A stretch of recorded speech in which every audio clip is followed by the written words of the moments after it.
Bismillahirrahmanirrahim. Assalamualaikum warahmatullahi wabarakatuh. Alhamdulillah wassalatu wassalamu ala rasulillah wa ala alihi wa sahbihi wa man tabi'ahu wa mawalah. Subhanaka la ilma lana illa ma 'allamtana innaka antal alimul hakim. Rabbi shrah li sadri wa yassir li amri wa hlul 'uqdatam min lisani yafqahu qawli. Yang sama-sama kita hormati Pak Arman beserta seluruh keluarga, mudah-mudahan selalu diberikan keberkahan hidup. Pak Kiai, mohon maaf saya duduk di atas, jamaah juga semuanya. Tadi Pak Kiai ada menyebut sahabat Nabi Abdurrahman bin Auf. Abdurrahman bin Auf pindah dari kota Makkah ke Madinah, hijrah namanya. Sampai di Madinah tidak ada benda yang bisa dibawa pindah, badan saja selamat sampai ke Madinah sudah syukur. Sampai di Madinah dia mulai bisnis dagang. Begitu dia dagang, akhirnya berhasil. Suatu hari Nabi melihat tangannya atharis sufra, ada bekas kuning-kuning.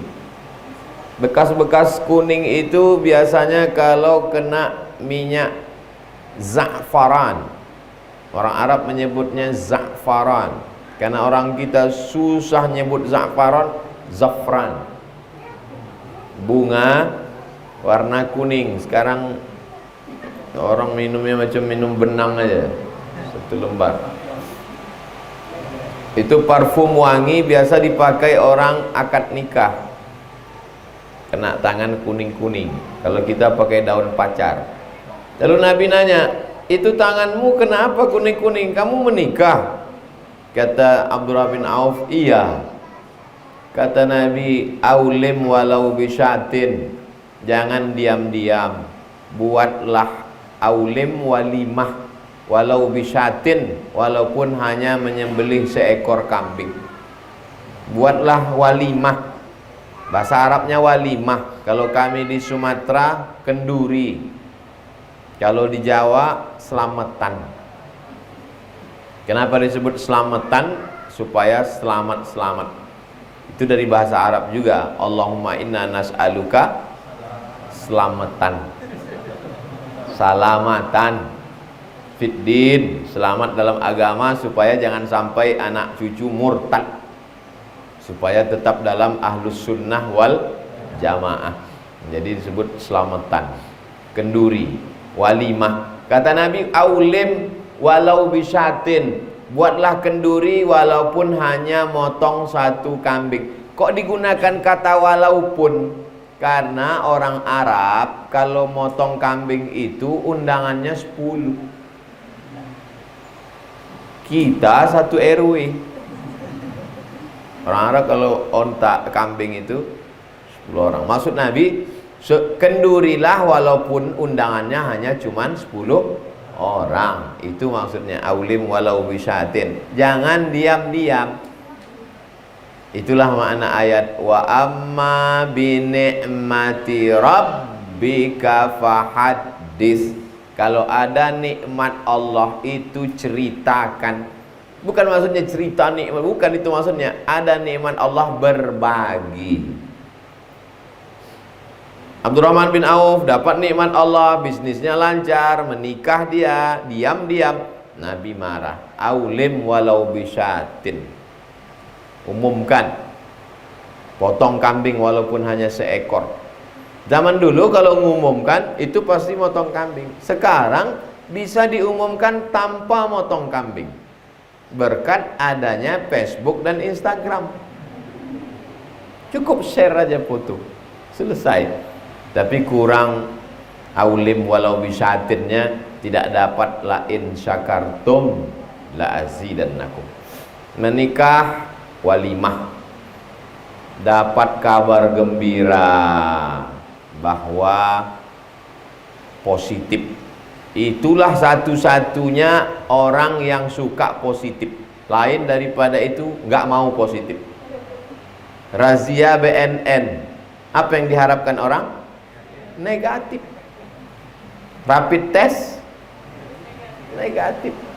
Tes swab negatif. Tapi kalau yang satu ini positif. Begitu dapat kabar positif, bersyukur lagi kepada Allah, karena begitu susahnya orang dapat anak. Tidak satu dua jamaah yang datang ke saya minta doakan Pak Ustadz, saya sudah umur 40 tahun belum punya anak.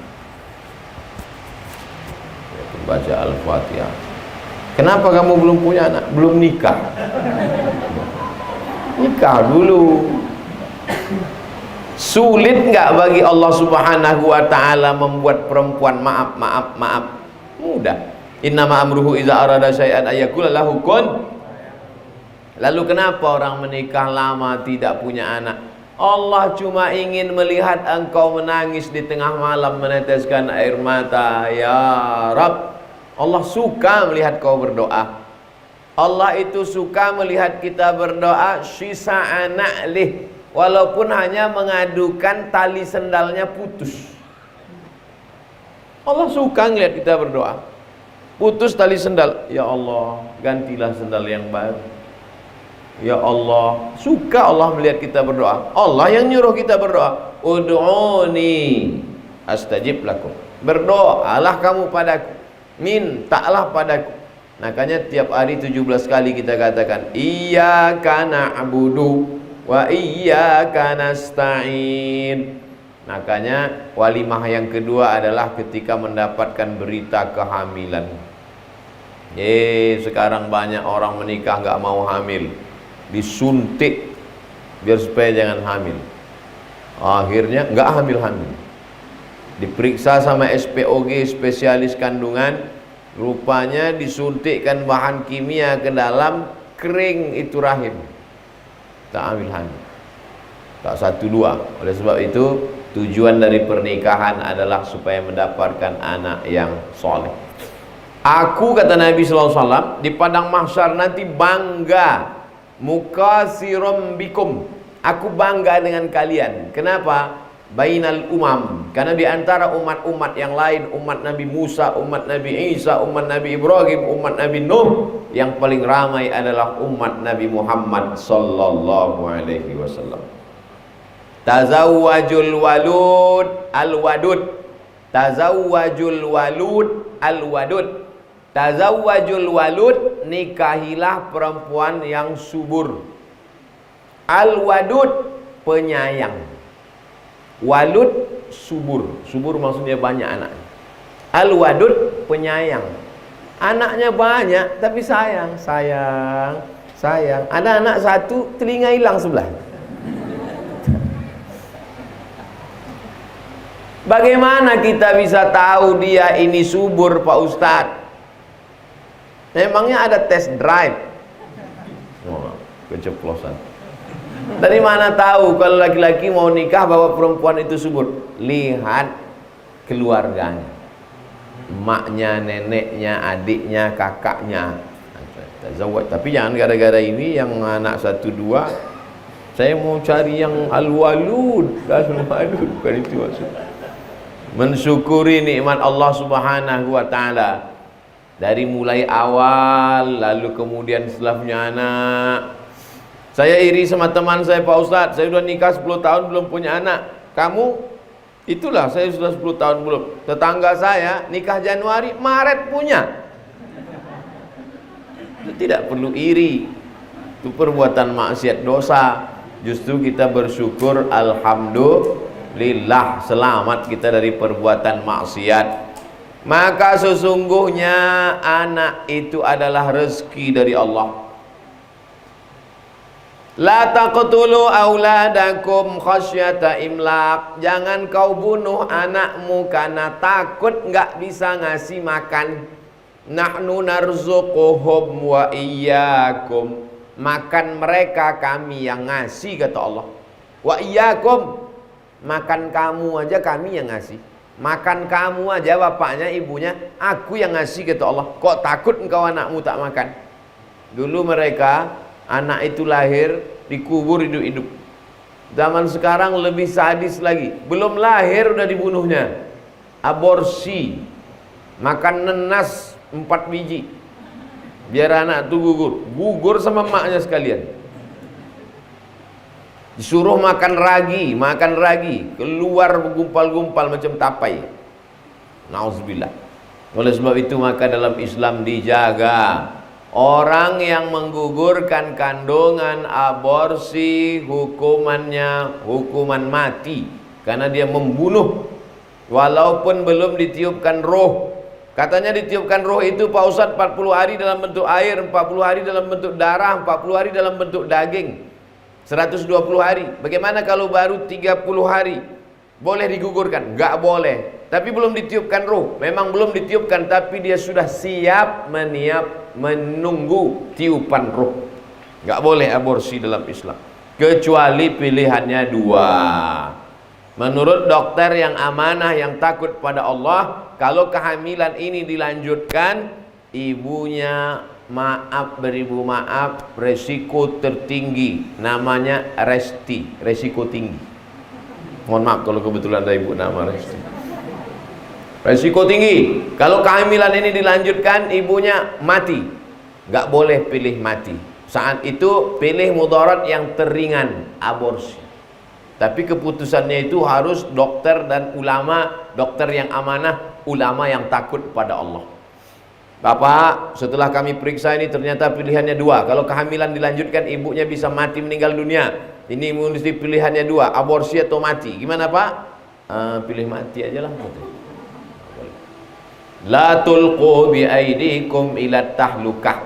Makanya kalau ada yang selamatan saat kehamilan, sesungguhnya itu adalah ingin anaknya selamat, ibunya selamat. Lahir anak dikasih nama Selamat, karena dia selamat. Perempuan Salma, Salamatun, selamat. Nah, karena lama di Inggris, congratulations, selamat. Yang penting nama yang baik-baik, yang bagus-bagus. Selesai walimah yang kedua. Lalu kemudian walimah yang ketiga. Kullu mauludin rahinatun biaqiqatihi. Setiap anak yang lahir itu tergadai dengan akikahnya. Kita nggak ada uang, lalu kita pinjam duit ke orang nggak percaya dengan kita gadaikan surat tanah. Nanti setelah ada uang penebusnya, kita tebus atau kita biarkan? Kita tebus, orang punya kita, nanti diambil orang. Begitu juga anak itu tergadai. Bagaimana cara menebusnya? 3. Tuzbahu anhu yauma sabi'ihi. Potongkan kambing hari ke-7. Yuhlaku, cukurkan rambutnya. Wa yusamma, kasih nama yang bagus. Walimah yang ketiga. Walimah pertama nikah, jangan diam-diam. Walimah yang kedua, kamu nikah kenapa diam-diam? Yang ketiga Pak Ustaz. Oh iya. Yang kedua saat syukur ada diberi Allah karunia anak. Yang ketiga saat anak lahir dengan selamat, maka potongkan kambing hari ke-7. Nggak ada uang hari ke-7, hari ke-14. Hari ke-14 sibuk pulang kampung. Hari ke-21. Hari ke-21 belum bisa karena gaji terlambat akibat Covid. Nggak usah lihat kalender lagi. Mau sebulan, setahun, 2 tahun, 5 tahun. Bahkan bapak ibu yang dulu kecil belum akikah, sekarang baru ada uang, boleh akikah sekarang. Yang belum akikah ini, besok pagi beli kambing, besok malam kalau Pak Arman setuju kami datang. Tapi hanya akikah saja. Jangan minta cukur rambut. Jangan minta ganti nama. Yuhlaku, cukur rambutnya. Karena rambut selama di dalam tadi bercampur-campur dengan darah, nipas kotor, dicukur bersih, rambutnya ditimbang seberat perak. Itu yang diperintahkan Nabi kepada anaknya Fatimah. Anaknya Fatimah bernama Sayyidina Al-Hasan. Cukur rambut Hasan, timbang setimbang perak. 1 gram perak sekarang 70.000. Jadi kalau berat rambut anaknya 10 gram, sedekah 700.000. Tapi Pak Ustadz ada yang ngasih tahu emas. Yang ngasih tahu emas itu dalilnya qiyas. Boleh dipakai yang rendah, dinaikkan ke tinggi boleh. Nabi nyuruh perak dinaikkan ke emas boleh. Yang nggak boleh itu emas diturunkan ke perak, itu nggak boleh. Nabi nyuruh perak dinaikkan jadi emas boleh. Kamu kemarin waktu anaknya lahir ditimbang rambutnya, iya, pakai emas apa pakai perak? Pakai emas dong. Berapa beratnya? 1 gram. Upin-ipin. Tinggal lahir.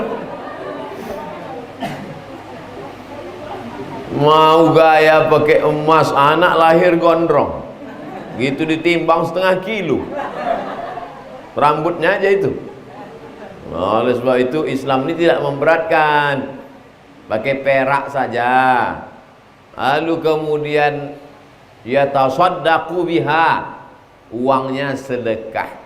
Jadi kalau kita urutkan dari 3 walimah ini, walimah nikah, syukuran hamil, walimah saat anak lahir, maka ketiga-tiganya ini nampaknya berbeda.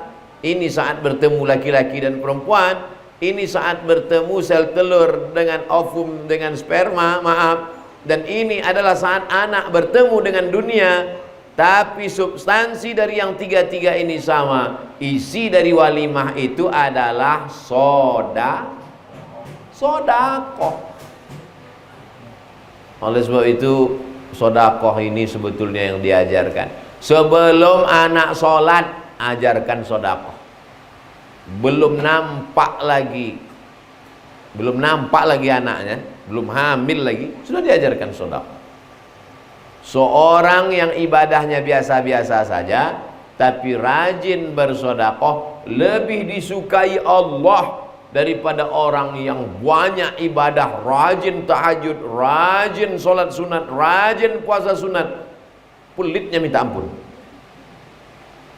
Ayyalal falah, marilah menuju kemenangan. Siapa itu orang yang menang?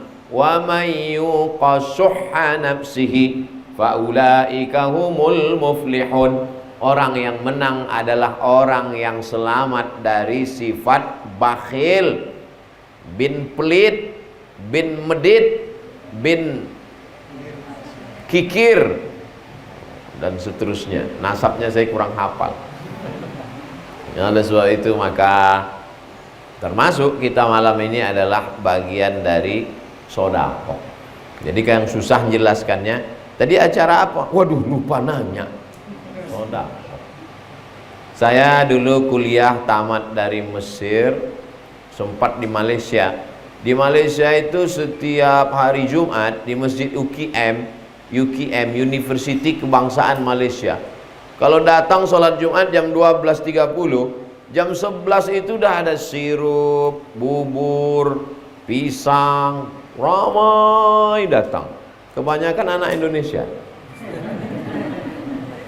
Nanti kalau mau diupload tolong potong ya. Kemudian saya tinggal di Kajang. Di situ ada Masjid Raya Kajang. Kajang itu Selangor, Malaysia. Itu kalau buka puasa itu azan maghrib, dari azan ke sholatnya agak beberapa menit ngasih orang buka. Itu bubur sudah dipajang, namanya bubur lambu. Bubur lambu. Jadi rata-rata mereka ini senang sekali bersedekah. Dan masyarakat kita luar biasa. Saya mau membanding-bandingkan di tempat lain. Di Mesir gitu juga Bapak Ibu. Saya 4 kali Ramadan di Mesir. Ramadan tahun 99, 2000, 2001, 2002. 4 kali Ramadan di Mesir. Itu jam 6 sore kemah-kemah sudah penuh. Jadi setiap ada tanah lapang itu dipasang kemah. Orang sedekah. dibuat tulisan besar-besar, Maidatur Rahman. Maidah meja makan, Rahman Tuhan, meja makan Tuhan.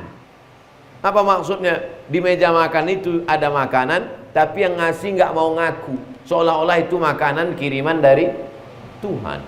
Jam 6 kita datang, makanan sudah siap, tinggal duduk aja. Rata-rata mahasiswa Indonesia, anak Afrika ada juga, anak Turki, ramai. Waktu itu anak Indonesia mahasiswa 2.473 orang. Sekarang sudah 7.000 orang. Dibandingkan kami 20 tahun yang lalu di Mesir. Luar biasa. Pindah saya ke Maroko. Di Maroko saya tinggal di asrama. Pas bulan puasa, hari pertama bulan puasa sore, saya lihat ada 2 drum besar. Apa nih? Buka tutup bubur. Bubur harira namanya. Buka puasa orang Maroko itu buburnya seragam semua. Bubur harira. Isinya kacang, tepung gandum, campur daun-daun, bubur asin. Pindah saya ke Sudan. Sudan itu tidak kaya, susah. Bertamulah saya ke rumah guru saya, rumah dosen. Sebelum masuk ke rumah, itu pintu rumahnya. Sebelum masuk rumah, dia tahan dulu, stop dulu. Kenapa Syekh? Stop dulu. Dibaringkan kambing. Semua tamu langkahi kambing ini. Apa ini? Begini tradisi kami menerima tamu. Jadi saya langkahi kambing itu semua masuk. Setelah itu dipotong kambing di depan pintu. Bismillahirrahmanirrahim, Allahu Akbar. Langsung ditiup. Kita kemarin hari raya kurban, lama betul menguliti kambing itu. Di Sudan, kambing itu tidak dilobangi aja ujung kakinya, ditiup kayak balon. Setelah itu baru dicopot seperti melepas jaket. Lepas. Ringan aja, simple. Saya coba nggak bisa. Lalu daging itu dipotong, makan. Jadi dari 4 negara itu, Mesir, Sudan, Maroko, Malaysia, berbeda sukunya, berbeda warna kulitnya, tapi ada satu kesamaan. Kesamaannya adalah sodakoh. Jadi sodakoh ini luar biasa. Oleh sebab itu maka ada beberapa hadis Nabi tentang keutamaan sodakoh. Di antaranya adalah terkabulnya doa karena sodakoh. Terjebak 3 orang di dalam gua. Gua itu adalah tanah yang berlobang. Itu gua namanya. Ini perlu saya jelaskan, soalnya di Jakarta banyak sekali gua. Kan gua udah ngasih tahu sama lo. Tanah yang ada lobangnya. Gua. Lalu kemudian suatu ketika 3 orang musafir dalam suatu perjalanan, hujan rintik-rintik, maka mereka pun bernaung di dalam gua.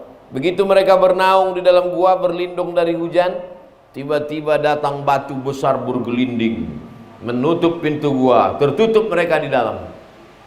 No signal, nggak bisa miss call. Akhirnya salah satu di antara mereka berdoa, "Ya Allah, aku punya pembantu.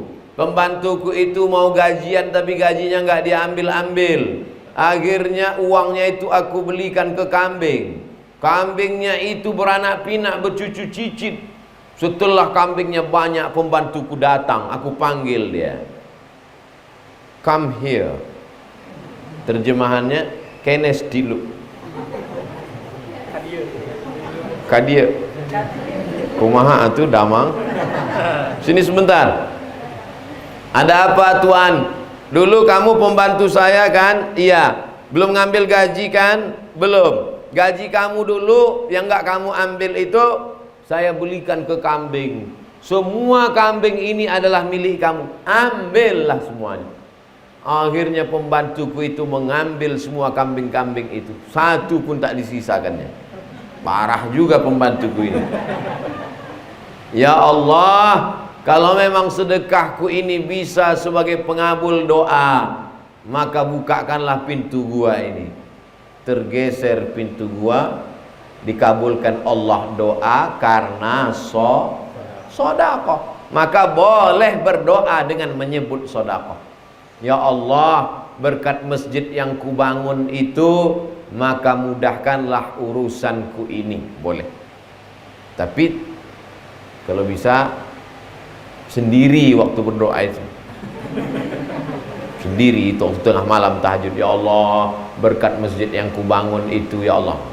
Ini enggak pas sholat Jumat, orang ramai, kamera udah hidup streaming. Ya Allah, berkat masjid yang kubangun itu, gimana mau kabul doa karena pujian kepada manusia. Itu yang pertama, bahwa doa bisa lebih cepat kabulnya karena sedekah. Ada seseorang dililit hutang dalam kesulitan, sampai keluar rumah malu mau melihat wajah orang. Kalau mau kabul doa, bantulah orang itu. Pergi kita ke suatu kampung daerah, cari warung, Pak, minta catatan siapa yang paling banyak utang. Pas dikeluarkan, sekampung punya utang. Nggak jadilah Pak. Ada yang paling sulit, paling parah, sampai malu keluar rumah, bayarkan itu. Ini orang ini saya bayarkan cash 0. Oke? Ya. Tapi janji jangan kasih tahu dia kalau saya yang lunasi ya. Sampaikan. Assalamualaikum. Dia udah mencret, disangkanya mau ngutip. Assalamualaikum. Tolong Pak, ini ada berita, hutang kamu sudah 0. Bersimpuh dia sujud, mengetuk pintu-pintu langit, dimudahkan Allah segala urusan. Oleh sebab itu, man yassara an mu'sirin yassarallahu anhu yaumal qiyamah. Siapa yang memudahkan kesulitan orang, dimudahkan Allah pula urusannya pada hari kiamat. Man farraja an muslimin kurbatan min kurabid dunya, siapa yang melepaskan orang dari kesulitan dunia, farrajallahu anhu kurbatan min kurabi yaumil qiyamah, dimudahkan Allah dia dari segala kesulitan hidup dan kesulitan hari kiamat. Ustaz Somad cuma pandai ceramah aja, jangan-jangan dia nggak pernah sodakoh. Sodakoh saya, cuman saya nggak banyak duit, saya tak ada duit untuk sodakoh, tapi YouTube ada ngasih duit. Tadi disinggung sama Pak Kiai, saya nguping dari belakang. Dikirim sama YouTube duit dari Al-YouTube.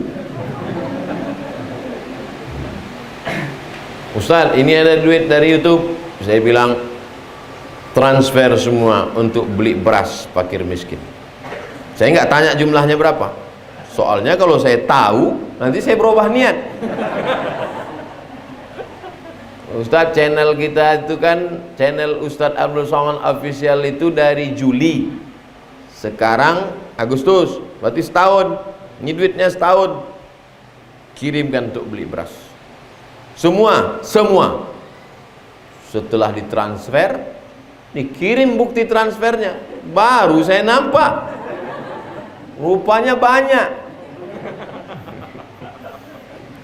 Oleh sebab itu, maka kalau mau sedekah jangan lihat angkanya, karena kalau kita lihat datang setan, alladzi waswisu sudurin nas. Setannya kelihatan, karena dia bukan yang jenis pertama, minal jinnati wan nas, dia yang nas, manusia. Kalau yang minal jinnati kita baca ayat kursi, game is over, selesai. Tapi kalau yang jenis kedua ini, ente mau kemana? Mau sedekah, berapa? 10 juta. Handphone baru, nggak jadi kita sedekah.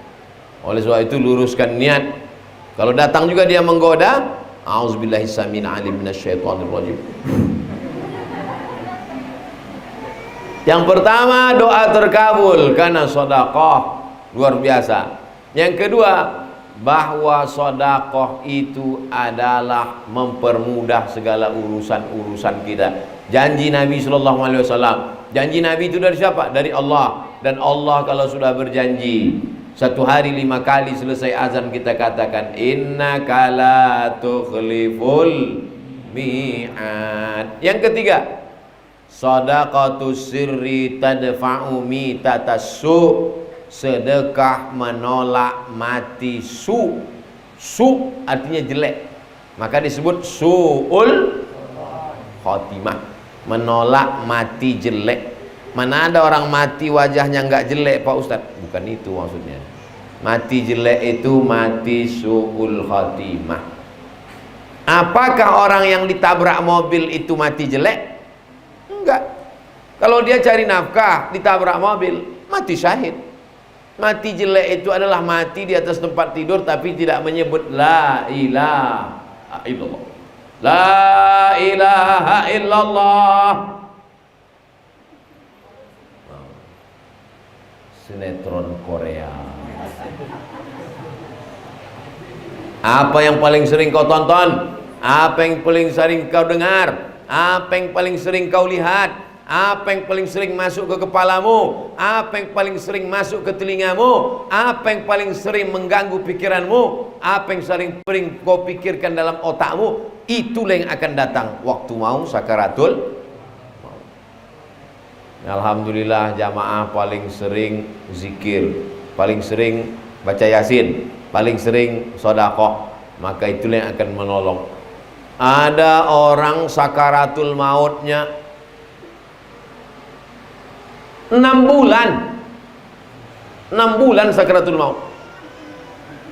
Judul lagunya Setengah Napasku Pergi. Ya mati-mati. Namanya Mustafa Kemal Atatürk, pemimpin sekuler dari Turki. 6 bulan nggak mati-mati. Ada lagi yang lebih hebat lagi, bertahun-tahun, bisa dicari di Google, nampak gambarnya. Perdana Menteri Israel, siapa namanya? Ariel Sharon. Bertahun-tahun tak mati-mati. Mati itu bukan kuasa kita.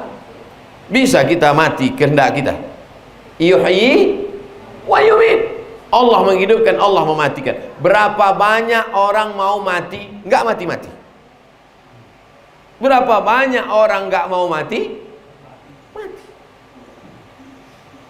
Mau mati nggak mati-mati.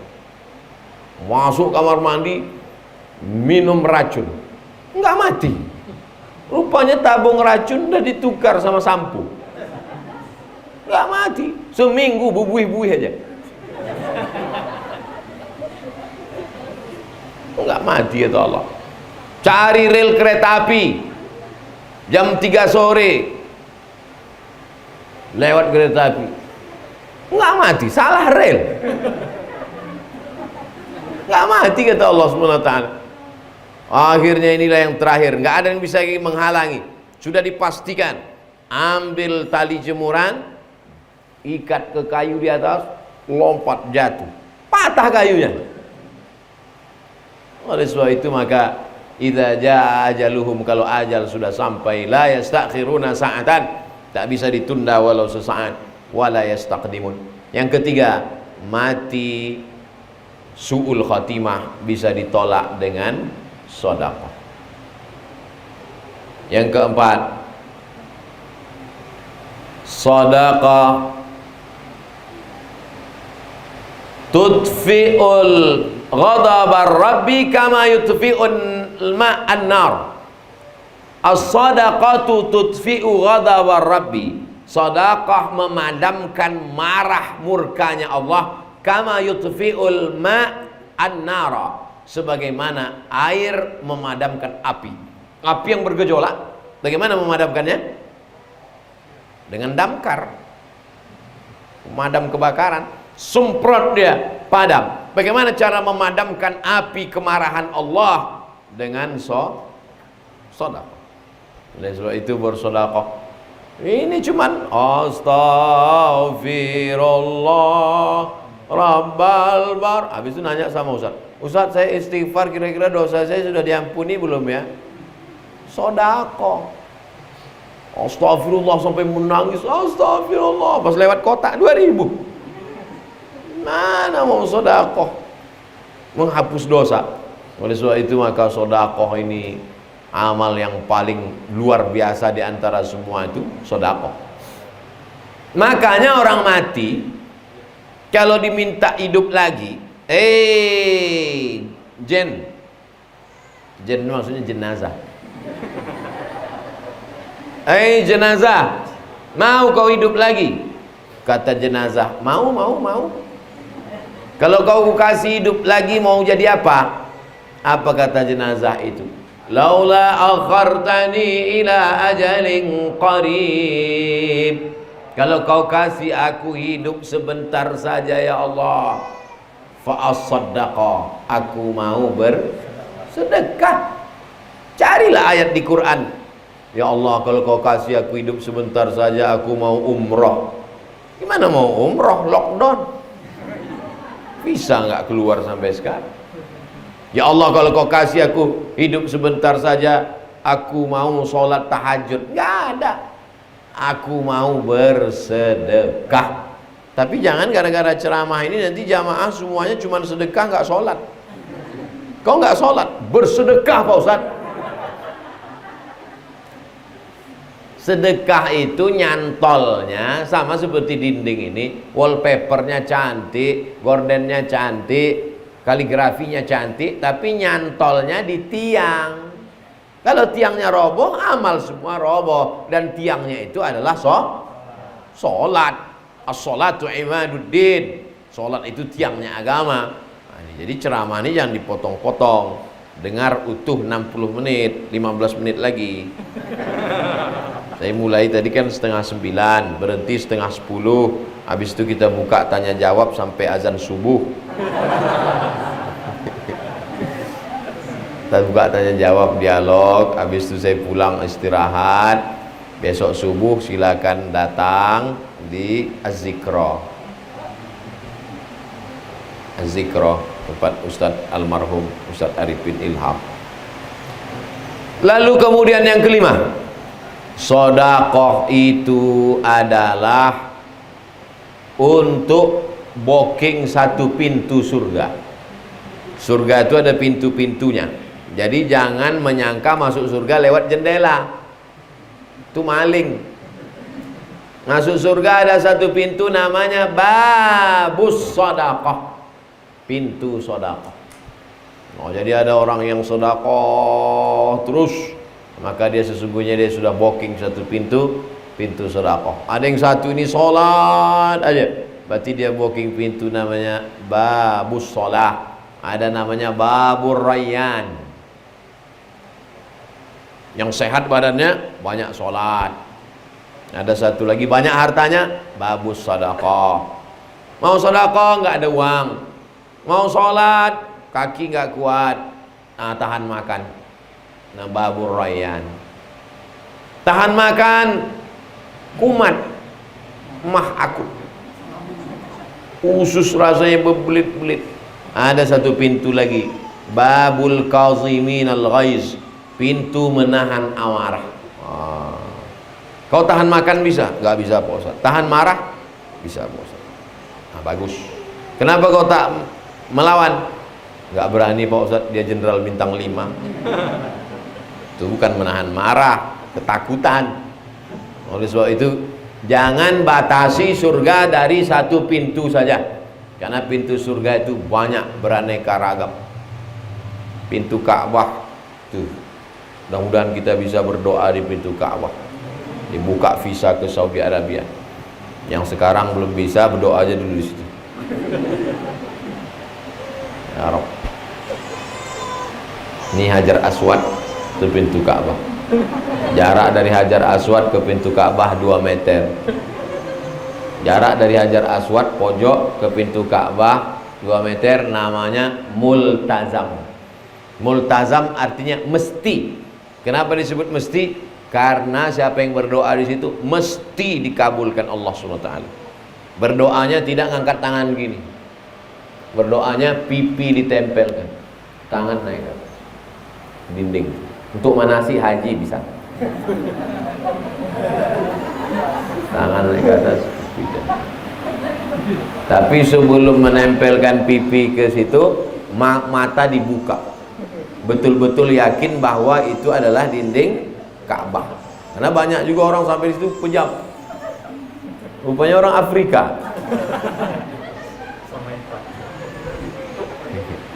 Oleh sebab itu maka sodakoh ini luar biasa. Ada saya ketemu sama orang, Ustadz Somad doakan saya. Doanya apa Pak? Jangan sampai saya mati sebelum selesai bangun 100 masjid.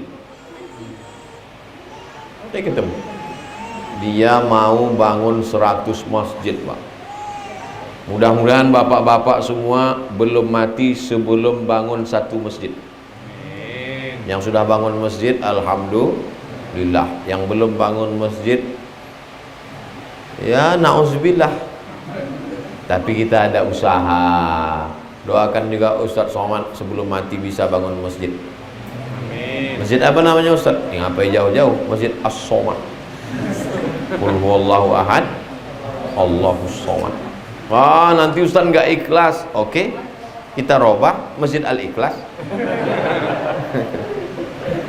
Ya, oleh sebab itu maka hidup ini cita-citanya nggak usah muluk-muluk.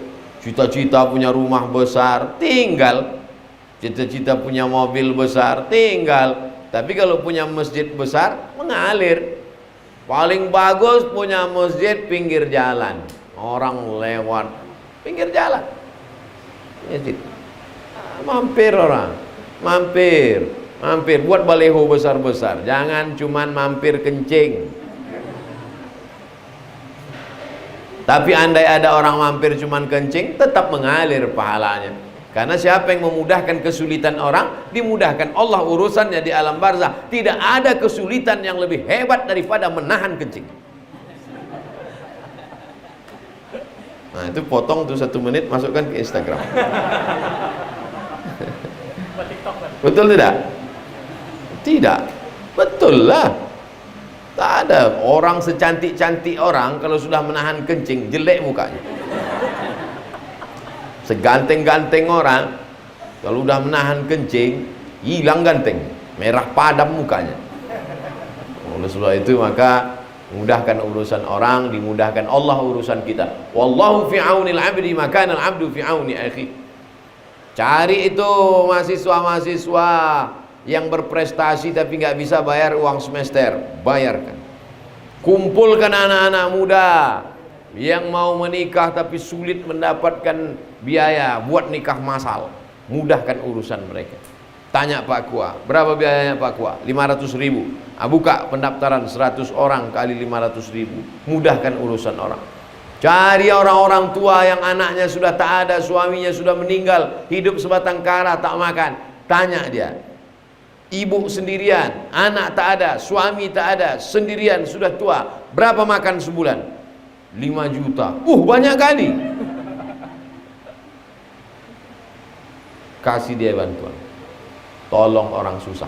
Oleh sebab itu maka yang bisa menolong sesuai dengan kemampuannya masing-masing. La yukallifullahu nafsan illa wus'aha. Allah tidak membebani orang lebih daripada kemampuannya. Bapak Ibu yang dimuliakan Allah Subhanahu wa taala, anak-anak kita latih sedekah. Kasih dia duit 10.000, 20.000. Senyum dia. Terima kasih Papa, terima kasih Mama, masukkan ke kotak itu. Enggak jadilah kata dia. Seumur hidup sampai mati dia akan ingat itu. Sekali saya ceramah belum masuk kotaknya. 2 kali saya ceramah belum tentu menembus telinganya. Tapi sekali ibu bapak lakukan itu, kasih dia duit 5.000, 10.000, suruh dia salamkan ke fakir miskin. Kasih. Salamkan. Maka itu luar biasa efeknya ke jiwa dia. Pendidikan. Siapa yang mendidik itu? Ibu-ibu inilah yang mendidik anak-anak itu menjadi anak-anak yang soleh dan solehah. Bapak ini gak sempat karena mereka mencari nafkah, pontang panting, tunggang langgang, lintang pukang, kepala jadi kaki, kaki jadi kepala. Paham Bapak Ibu bahasa saya ini kan? Tak paham nanti saya buatkan bilingual. Apa ibu yang dimuliakan Allah Subhanahu wa taala, hidup kita ini singkat, tapi sedekah itu panjang. Makanya dalam hadis sahih Muslim, idza matal insan, kalau manusia mati selesai, ada yang tak putus, shadaqatun jariyah, sedekah jariyah. Tapi sedekah yang paling afdal adalah wakaf. Nama besarnya sedekah umum, sedekah, tapi yang paling enggak putus adalah wakaf.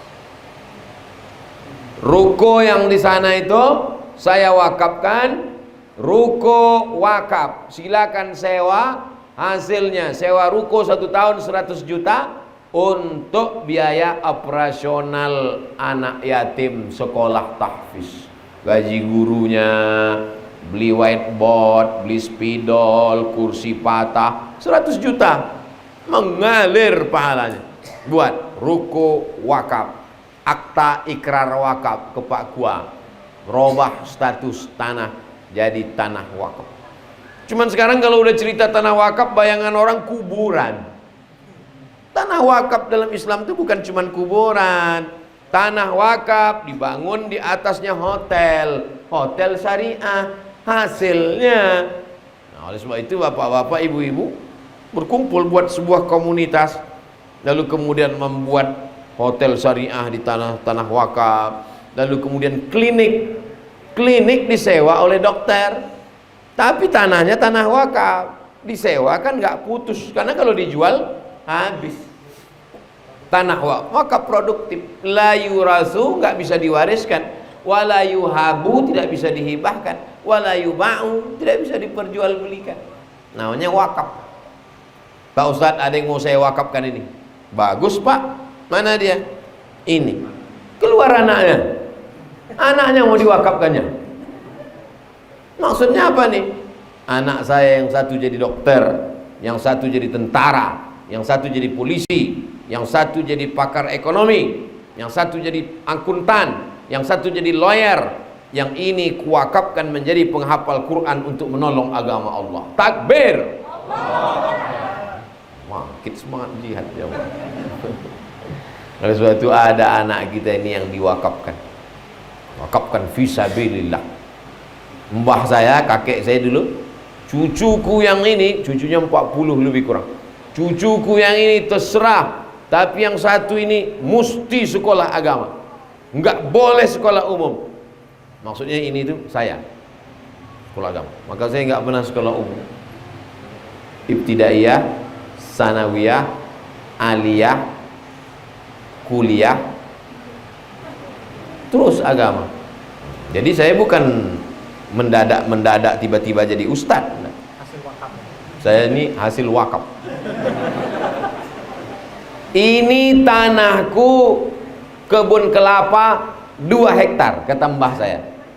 Kebun kelapa 2 hektar, lengkap di dalam ada kolam ikannya, untuk biaya cucuku ini kuliah. Kalau aku mati, ini kebun untuk biaya dia kuliah. Tapi kalau aku hidup, aku yang akan membiayai dia. Ninggal kakek saya tahun 82, umur saya 5 tahun. Meninggal dia, pokok-pokok kelapa itu pun ikut mati. Dijual tanah. Tanah yang dulu kata dia untuk biaya sekolah saya itu dijual. Allah ganti. S1 saya beasiswa, S2 saya beasiswa, S3 saya ngajukan beasiswa 3 kali Kementerian Agama, enggak lulus-lulus. Tapi saya dibukakan Allah pintu rezeki. Selesai S3. Selesai S3 Desember, bulan Februari saya ke Brunei, mendapat visiting profesor dari Universitas Islam Sultan Syarif Ali Brunei Darussalam. Lama saya termenung. Saya mikir-mikir, oh ini ternyata buah dari sodakoh mbah kakek saya itu. Allah balas sodakohnya, bukan saya. Apa dipandang Allah dari saya? Banyak orang lebih pandai dari saya, banyak orang lebih gemuk dari saya, banyak orang lebih cerdas dari saya. Lama saya pikir, kenapa dikasih Allah ini? Saya yakin dan percaya karena Allah berjanji, masalul ladzina yunfiquna amwalahum fi sabilillah kamathali habbah. Siapa yang mau menginfakkan hartanya di jalan Allah seperti satu biji ambatat sab'a sanabil, tumbuh 7 cabang, wa fi kulli sumbulatin mi'atu habbah, dalam satu cabang ada 100, wallahu yudha'ifu liman yasha. Dia cuman kasih beberapa batang kelapa untuk sekolah cucu kata dia, tapi Allah lipat gandakan dengan dikasih Allah beasiswa S1, S2. Untung nggak ada S4, S5. Kalau ada dapat saya juga itu. Sombong kali Ustaz ini. Itu semua berkat sedekah. Saya yakin dan percaya itu. Maka saya sampaikan. Saya kalau menyampaikan itu, ada yang saya sampaikan itulah sesuatu yang saya yakin dan sudah saya lakukan. Kalau saya tidak yakin dan tidak saya lakukan, saya sampaikan, berarti saya calo. Bandung. Udah pernah ke Bandung? Belum. Saya yakin, saya percaya, saya lakoni, saya kerjakan, saya imani, baru saya sampaikan. Nah, mudah-mudahan kita istiqomah. Hati kita tidak berubah. Belum hati ini kan berbolak-balik. Berbolak-balik itu bahasa Arabnya qalb. Berbolak-balik. Pakai qalb. Kalau pakai kap, kalb, anjing. Qalb, berbolak-balik. Maka waktu saya Pak Ustaz waktu mendengar ceramah itu yakin mau sedekah. Begitu keluar masjid enggak jadi. Itulah yang saya sampaikan pada malam hari ini. Mudah-mudahan bermanfaat. Amin ya rabbal alamin. Di Pekanbaru kami alumni Al-Azhar membuat namanya Yayasan Tabung Wakaf Umat. Bergerak di 4 bidang. Pertama, ekonomi. Kedua, pendidikan. Ketiga, sosial. Keempat, ekonomi, pendidikan, sosial, lupa pula. Pokoknya itulah. Ada channelnya, channel Yayasan Tabung Wakaf Umat. Subscribe, like, and share. Itu yang dapat saya sampaikan malam ini. Mudah-mudahan bermanfaat. Alhamdulillah malam ini ada direkam, nanti diupload. Ini juga hidup kan Bang? Alhamdulillah. Terima kasih perhatian Bapak Ibu. Terima kasih kepada Pak Kiai. Terima kasih kepada Pak Arman sekeluarga. Mudah-mudahan Pak Arman diberikan anak yang soleh-solihah. Ada jamaah yang ingin bertanya, akan saya jawab yang bisa saya jawab. Yang nggak bisa saya jawab, nanti saya bawa ke Pekanbaru, saya cari jawabannya. Setelah dapat, saya buatkan video, saya upload ke channel Ustadz Abdul Somad. Nggak mau subscribe, nggak apa-apa.